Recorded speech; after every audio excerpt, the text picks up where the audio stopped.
Ясный день, отсюда открывается вид на заснеженные вершины. И, возможно, именно сейчас кто-то смелый и любящий адреналин покоряет одну из них. Альпинизм в списке самых опасных увлечений и профессий. Лидирующее место занимает именно этот вид спорта. Каждый раз, поднимаясь туда наверх, они понимают, что могут не вернуться, но с непреодолимым азартом движутся наверх, к небу.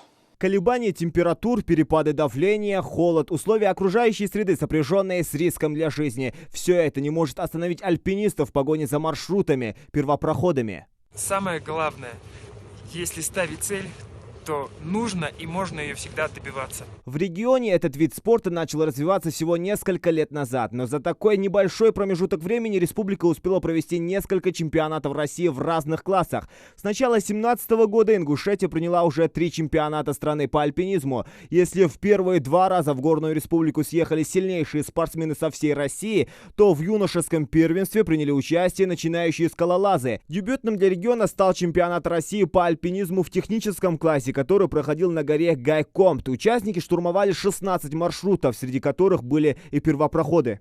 Все маршруты, которые будут пройдены или были пройдены, включаются в специальную книгу, которая называется «Классификатор маршрутов», для того, чтобы каждый следующий альпинист, который пойдет по этому маршруту, мог использовать все данные, фотографии, информации по маршруту первопроходцев. В нашей стране профессиональных альпинистов много. К списку именитых можно смело отнести нашу землячку, легендарную Лейлу Албогачиеву. Она не раз говорила, сначала это был просто интерес, но очень скоро начинающая альпинистка поняла, свою жизнь без восхождений не мыслит. В погоне за мечтой Лейлу ничто не могло остановить. Было так построено, что я оказалась в Кабардино-Балкарии, где многие альпинисты, мастера спорта, заслуженные мастера спорта делали восхождение на Эльбрус.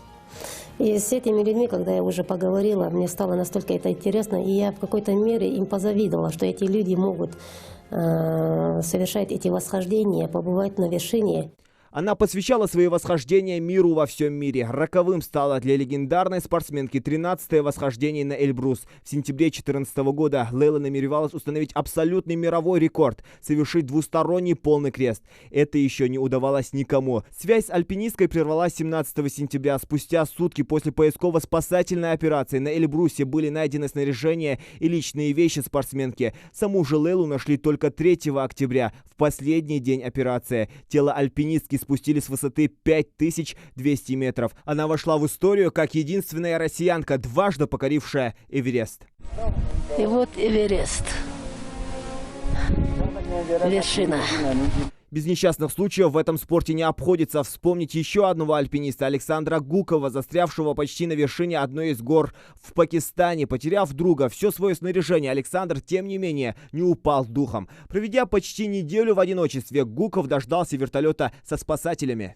Петербургский альпинист, который неделю провел на горе в Пакистане, спасен. Об этом сообщает на своей странице в Фейсбуке координатор спасательной операции Анна Пиунова. Пилоты ВВС Пакистана воспользовались безоблачной погодой и сняли российского спортсмена со скалы.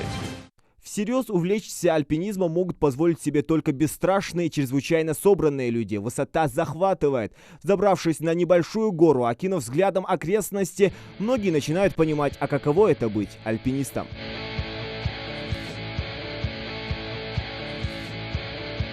Горы подчиняются сильным духом. Магомед Зейтов доказал это на собственном примере. Ингушский альпинист покорил высочайшую точку планеты – Эверест. Свое восхождение Магомед посвятил 25-летию Ингушетии. Флаг региона развивался на вершине мира, и на Эвересте прозвучал азан. Все это результат тяжелейшего труда. 2 месяца потратил Магомед на одиночное восхождение. Температура до -60 и немало трудностей сопровождали его на протяжении всего пути. Но в конечном итоге цель достигнута. Маршрут Ингушетия-Эверест пройден. Мы непосредственно поднимались вместе с солнцем. То есть выходило солнце, появлялся рассвет, становилось все светлее и светлее, и мы становились все выше и выше. Неизведанных вершин много, еще больше альпинистов, которые жаждут непременно их покорить одними из первых. А в свой праздник спортсменам остается пожелать, чтобы на пути к освоению опасных маршрутов их не застала лавина, а погодные условия только способствовали профессиональному успеху. Зелимхан Калоев, Вадим Далаков, Новости 24.